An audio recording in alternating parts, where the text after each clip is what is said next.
napag-usapan lang. Iliyo, walang labis, walang pula. May isang munting tindahan sa bukana ng umbuyan. At sa tabi ng kalye, sungatan mo. Dito ay nag-upo ka ng ilang pilyong tambay na walang hanap buhay, kundi ganyan. Ito ay dismiss, napag-usapan lang. Iliyo, walang labis, walang pula. Iyorole, iyorole, iyo. Arehole, arehole. Ito ay dismiss. Masas na yung gandali ka. Ganado pa man din ito mo. Tingnan mo parang. It's why this is napag-usapan lang. Niliyo, walang labis, walang pula. Iyorole, iyorole, iyo, arehole, leonele. It's why this is napag-usapan lang. Niliyo, walang labis, walang pula. Ay.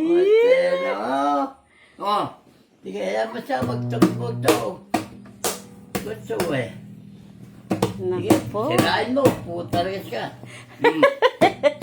Tatay, bukas mo nga yung electric pan. Hindi naman nakabukas yung aircon mo. Malamig naman ang panahon kahit di mo na mag-aircon. Tag-ulan, umuulan.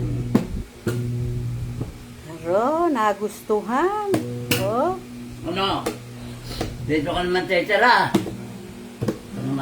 Dito na talaga nakatira yat. Dito na nag-aaral eh. Nakita mong napurnada ka na nga kayo kanina. Hindi naman, walang kuryente. Hinatid nyo. Hindi naman nag-school. Kasi nga, walang kuryente raw. Maiinitan yung mga bata. Ito ay dismiss. Puro-puro ko. Mukal kayo. Kala ko lalaki po. Babae mo na po. Di ba? Nakadress pa. Ako, makakutaya ko na muna. Pinagkawala. Ayun na. Kagaling ah. O, dali na po. Ulit. Sige, kalbitin mo. Gano? Oh.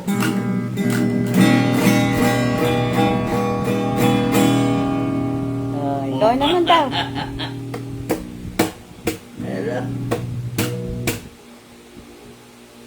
Ano?